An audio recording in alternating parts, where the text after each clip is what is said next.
오늘 함께 나눌 살아계신 하나님의 말씀은 신명기 31장 14절에서 29절까지의 말씀입니다.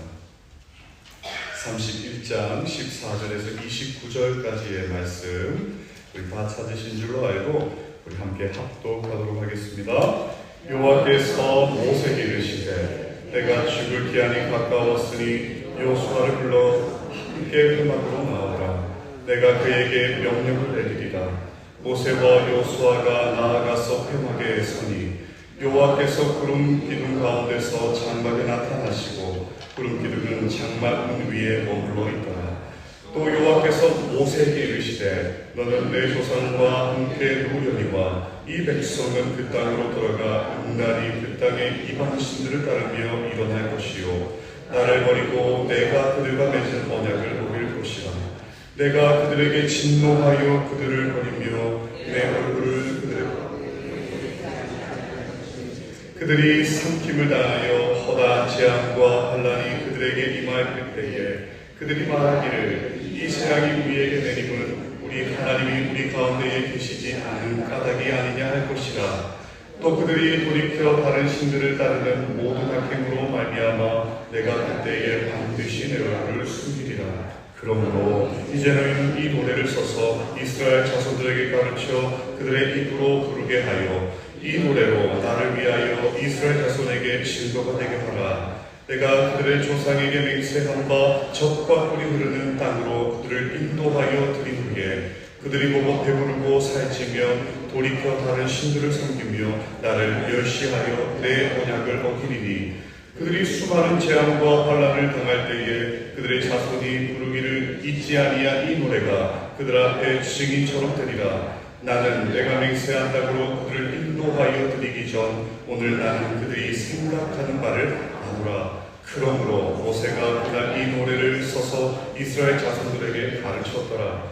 여호와께서 또 눈의 아들 여호수아에게 명령하여 이르시되 너는 이스라엘 자손들을 인도하여 내가 그들에게 맹세한 땅으로 들어가게 하리니 강하고 담대하라. 내가 너와 함께하리라 하시니라.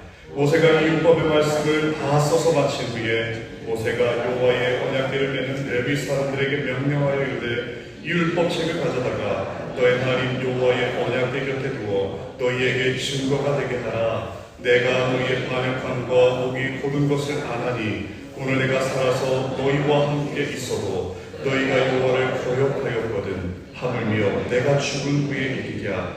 너희 지파 모든 장로와 관리들을 내 앞에 모으라. 내가 이 말씀을 그들의 귀에 들려주고 그들에게 하늘과 땅을 증거로 삼리라.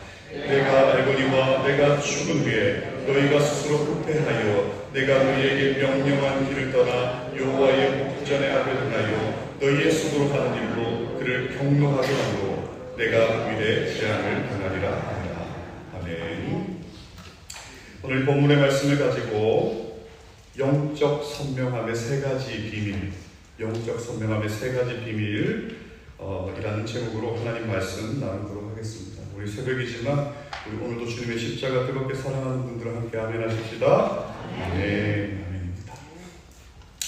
우리의 인생은 시작도 중요하고 과정도 중요합니다. 그러나 마지막이 더욱 중요한 것은 사람은 그 끝에서 그 사람의 정체성과 본질이 드러나기 때문입니다.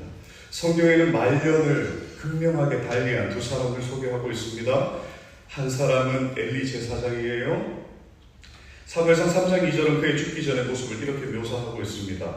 엘리의 눈이 어두워서 잘 보지 못하였더라. 이것은 단순하게 육체적인 노화만을 이야기하는 것이 아니라 영적으로 둔감해져서 하나님의 음성을 잘 분별하지 못했다라는 것입니다. 그로 인해서 그들의 자녀가 제사장이었는데요. 그들의 자녀들의 죄악을 바로잡지 못했어요. 어린 사무엘이 성전에서 하나님의 음성을 들을 때도 엘리 제사장은 그것이 하나님의 음성인지를 분별하지 못했습니다. 어떻게 됐을까요? 결국 그의 가문이 하나님의 심판으로 비참한 최후를 맞이하게 되는 거죠. 반면에 오늘 본문의 모세는 인생의 노년으로 갈수록 전혀 다른 모습을 보여주고 있습니다.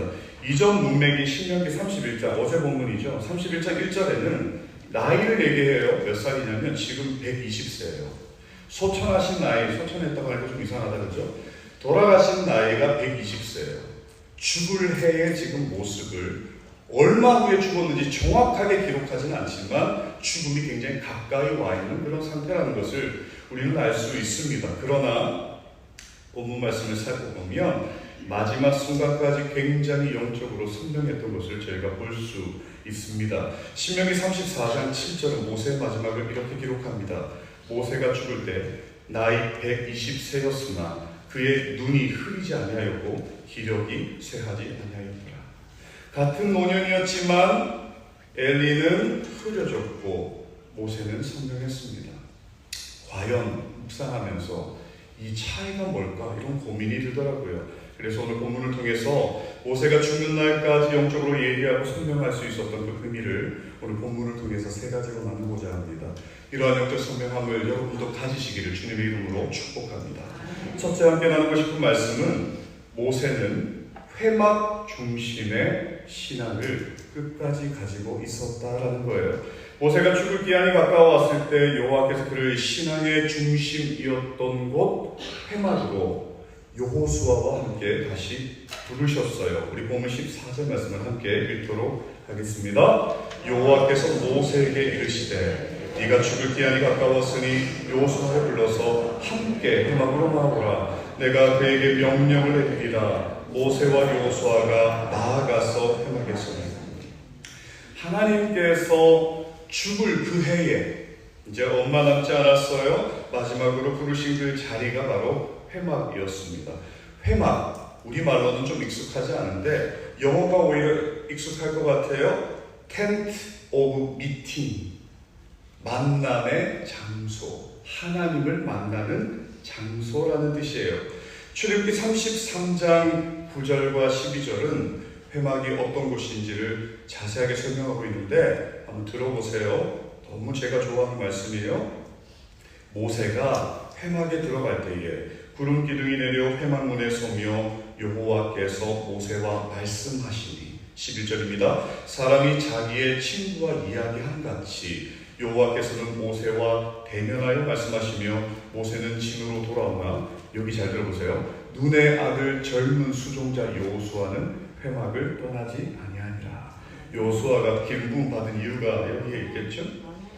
모세는 이 회막에서요 하나님의 영광을 경험했습니다. 하나님의 계명을 받았어요. 회막에서 공동체를 인도할 비전도 받게 됩니다. 그리고 백성을 위한 깊은 중보도 하게 되었어요. 모세의 신앙의 중심에는 언제나 하나님과의 친밀한 장막인 회막이 있었습니다.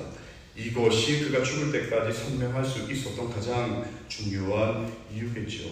모세가 200만 명, 어마어마한 인원이죠. 넘는 이스라엘의 지도자가 되어서 지금 여기까지 온 거예요. 권력에 취하지 않을 수 있었던 이유. 여러분 모든 사람이 지팡이만 따르면 다 따르는 거예요. 말 한마디면 껌뻑 죽습니다. 그런데 끝까지 깨끗하고 겸손할 수 있었던 이유가 뭘까요? 하나님 앞에서 끊임없이 회막으로 나아갔던 신앙을 가지고 있었기 때문인 줄로 믿습니다. 여러분 14절을 보세요. 120세가 된 모세와 여호수아가 함께 회막에 서니까 이 120세 그 나이의 마지막에도 하나님의 임재의 상징인 구름이 그 가운데 머물러 있었어요.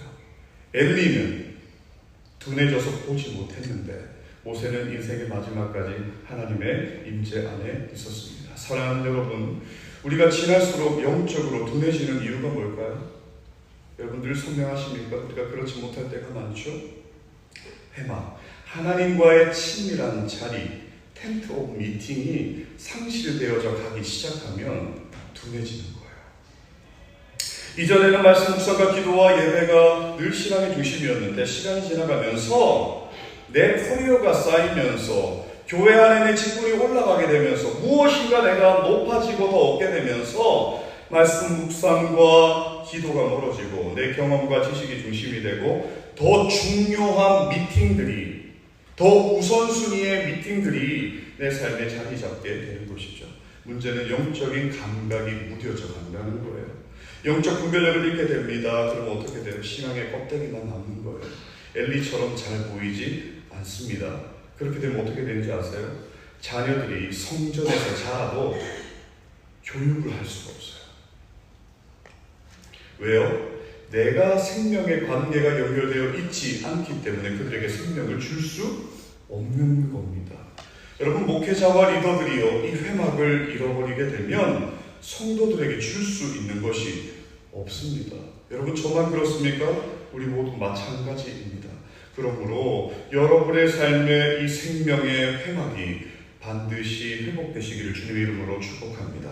이 회막이 여러분의 삶과 가정, 하는 모든 일의 중심이 되시기를 바라요. 저는 이렇게 부르고 싶더라고요. 최고 전략 리더십 회의. 여러분, 회사에 가면 절대로 빠지지 말아야 될 회의가 있어요. 우선적으로 이 회의는 비워놔요. 여러분이 만약에 CEO하고 미팅을 한다고 하면 여러분 그 미팅을 뒤로 밀어놓을 수 있겠어요? 달력의 최우선, 미룰 수 없는 그 마지노선의 최고의 미팅 아니겠습니까? 저는 하나님과의 친밀한 이 자리이기는 하나 여러분의 삶의 최고 전략 리더십 회의가 되어서 모든 것의 우선순위가 이 회막이 되시기를 주님의 이름으로 축복합니다. 그때에 그분의 임재, 그분의 능력, 그분의 전략, 그분의 모든 것을, 그분의 사랑을 받는 곳이 그곳이 되기 때문에 그 시간을 통해서 여러분들이 선명한 인생을 살아가게 될 줄로 믿습니다. 이 회막이 중심되는 삶을 통해 끝까지 깨끗하고 선명한 여러분의 삶과 사역의 현장 되시기를 주님의 이름으로 축복합니다. 둘째로, 모세는 다음 세대를 세우는 일에 신앙의 초점을 두었습니다. 하나님과의 친밀한 교제를 경험한 모세는 결코 자기 혼자만의 삶을 살지 않았습니다. 그는 지속적으로 다음 세대를 준비하고 세우는 일에 헌신한 것을 우리는 본문을 통해 볼 수 있습니다. 여기서 주목할 게 하나 있는데요. 모세의 리더십을 세우는 방식입니다. 그는 여호수아를 은밀하게 훈련시키는 것에 그치지 않고 어제 본문 이전 문맥인 7절에서 여호수아를 온 이스라엘의 목전, 사람들이 다 모여있는 그곳에서 여호수아를 불러서 공개적으로 리더십을 이양합니다. 권위의 공식적인 이양을 모든 백성들 앞에서, 그리고 동시에 백성들로 하여금 여호수아를 모세 다음에 리더로 받아들이도록 그렇게 준비를 했었다라는 거예요. 제가 여기서 주목했던 부분은 여호수아에게 단순히 리더십의 직무를 인계하는 것이 아니라 영적 유산을 전수했다는 사실입니다. 그래서 오늘 본문 14절에서 15절에 보면 모세를 부르는데요, 여호수아도 함께 불러라고 얘기를 해요. 회막으로 옵니다. 하나님의 임재를 함께 경험하게 했어요. 뭐예요? 하나님을 만나는 방법이 하나님과 교제를 하는 것이 리더십의 가장 중요한 거야 라고 알려준 것이죠. 직분을 물려주는 것이 아니라 신앙과 생명의 관계를 전수했다는 것입니다. 그래서요, 놀라운 게 23절을 보시면 늘 모세에게 말씀하셨던 주님이세요. 오늘 전반부에도 모세에게 말씀하시되 이전에도 모세에게 말씀하시되, 그런데 처음으로 여호수아에게 여호와께서 직접 말씀하시는 장면이 23절에 등장하게 되는 거죠. 우리 23절을 같이 한번 읽겠습니다. 여호와께서 또 눈의 아들 여호수아에게 명령하여 이르시되 너는 이스라엘 자손들을 인도하여 내가 그들에게 맹세한 땅으로 들어가게 하리니 강하고 담대하라, 내가 너희와 함께 하리라 하십니다. 늘 전해 들었어요. 하나님이 너와 함께 하실 거야. 강하고 담대해라. 하나님이 너와 가는 곳 가운데 함께 하실 거야. 전에 들었던 여호수아였는데 영적인 유산을 물려받으며 하나님의 음성이 직접적으로 들리기 시작하였고, 직접 나에게 말씀하시는 그 하나님을 이 여호수아가 23절 가운데 경험하게 된 거죠. 하나님의 임재를 경험한 사람은요, 반드시 사람을 살리고 세우는 줄 믿습니다. 복음을 경험한 사람은요, 그 복음을 경험하게 됩니다. 의무가 아니라 자연스러운 열매예요. 생명은 반드시 또 다른 생명을 낳게 되는 것입니다. 복음은 고여있으면 썩지만 흘려보낼 때 더 풍성해지는 것입니다. 오륜교회 굉장히 큰 교회예요. 신앙생활하기 너무 좋아요. 너무 편하네요. 내가 은혜를 많이 받아요. 근데 그 자리에 머물러 있으면 반드시 썩습니다. 그렇기 때문에 여러분께서 기도하며 모세가 영적인 후계자, 신앙의 다음 세대들을 세우는 일에 주목하였듯이 여러분을 통해 또 다른 생명이 살아나는 그 일에 여러분의 신앙에 초점을 두시기를 주님의 이름으로 축복합니다. 여러분, 우리의 사역과 현장 자녀들에게도 마찬가지예요. 종교적인 의무를 가르치거나 강요하는 것이 아니라 우리 고민 많잖아요. 우리 자식들 신앙교육 어떻게 하지? 여러분의 가정만 그렇습니까? 선교사 자녀, 목회자 가정 중에도요, 교회 안 다니는 자녀들이 30% 이상이 돼요. 저희 아버지가 목사님이니까, 저는 또 선교사였기 때문에 현장을 아주 뼈저리게 보았던 사람입니다. 고민이 많아요. 어떻게 전할 수 있을까?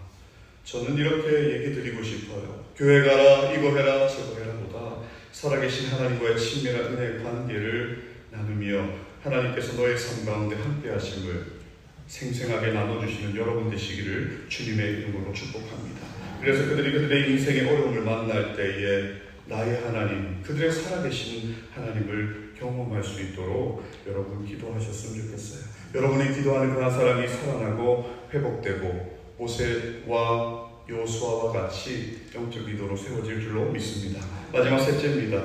모세는 시대에 맞는 전략을 하나님께 받았습니다.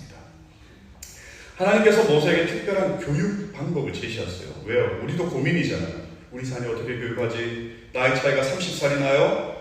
여러분, 세대가 안 맞아요. MG 이미 안 맞아요. 저는 오류교에서 청년부 사역을 4년 했었기 때문에 20살 그리고 25살, 30살이 되면 애들이 이미 달라요. 예전의 시대의 사람들하고 다르기 때문에 우리가 고민하는 것은 어떻게 이 아이들을 양육하고 가르칠 수 있을까 아니었겠어요? 하나님은 모세에게 특별한 교육의 방법을 오늘 본문 가운데 제시하고 계세요. 그게 뭐냐면 노래라는 방법을 제시하셨어요.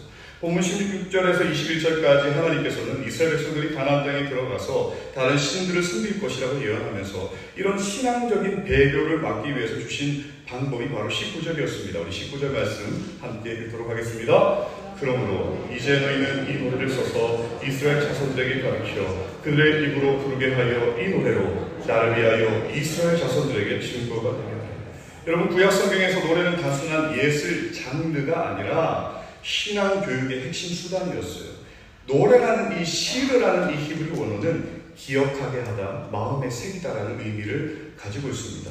하나님께서는요, 노래가 인간의 기억과 감정에 깊이 각인되는 특성을 하시고 이를 신앙 교육에 활용하라고 모세에게 명령하셨어요. 수천 년 전에 이 원리를 다음 세대를 위한 전략으로 마치 요송 노래 부르는 것처럼 주셨다라는 거예요.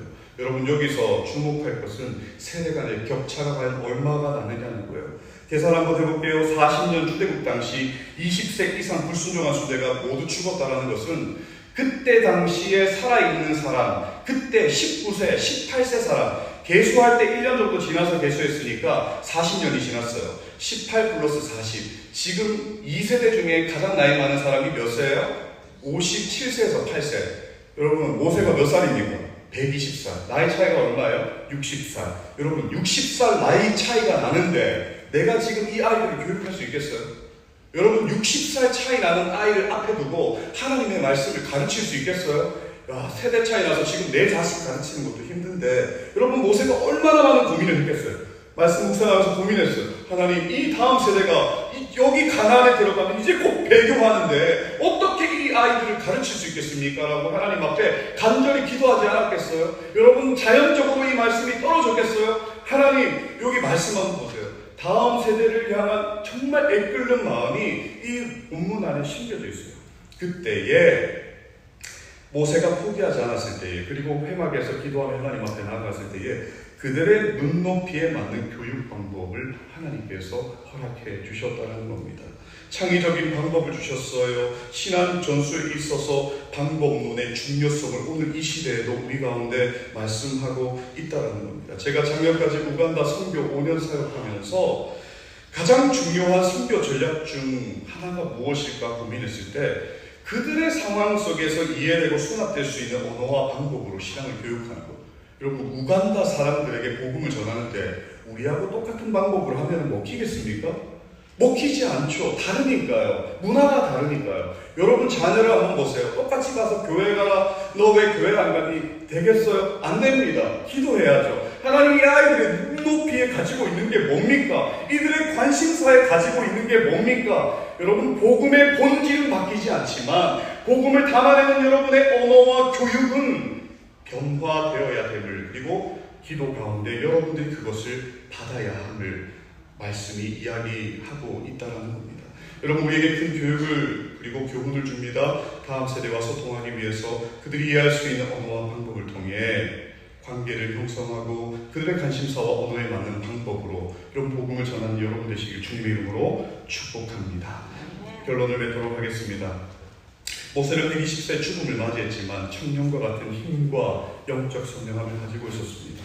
끝까지 선명할 수 있었던 이유, 하나님과의 친밀한 삶이 가장 삶의 우선순위였기 때문에, 그리고 그 임재 속에서 받은 비전을 다음 세대를 세우는 사명에 자기를 올인했기 때문에 선명할 수 있었던 거죠. 지혜와 전략은요, 하나님께서 주신 줄로 믿습니다.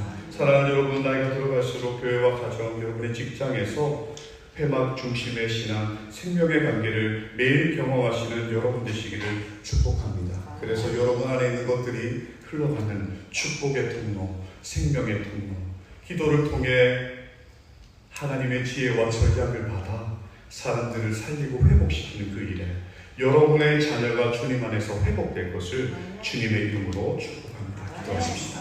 사랑하는 주님, 오늘도 저희가 참 고민이 많습니다. 오늘의 삶을 어떻게 살아가야 하나, 둔해져가는 내 신앙을 붙잡고 어떻게 선명해져 가야 하나.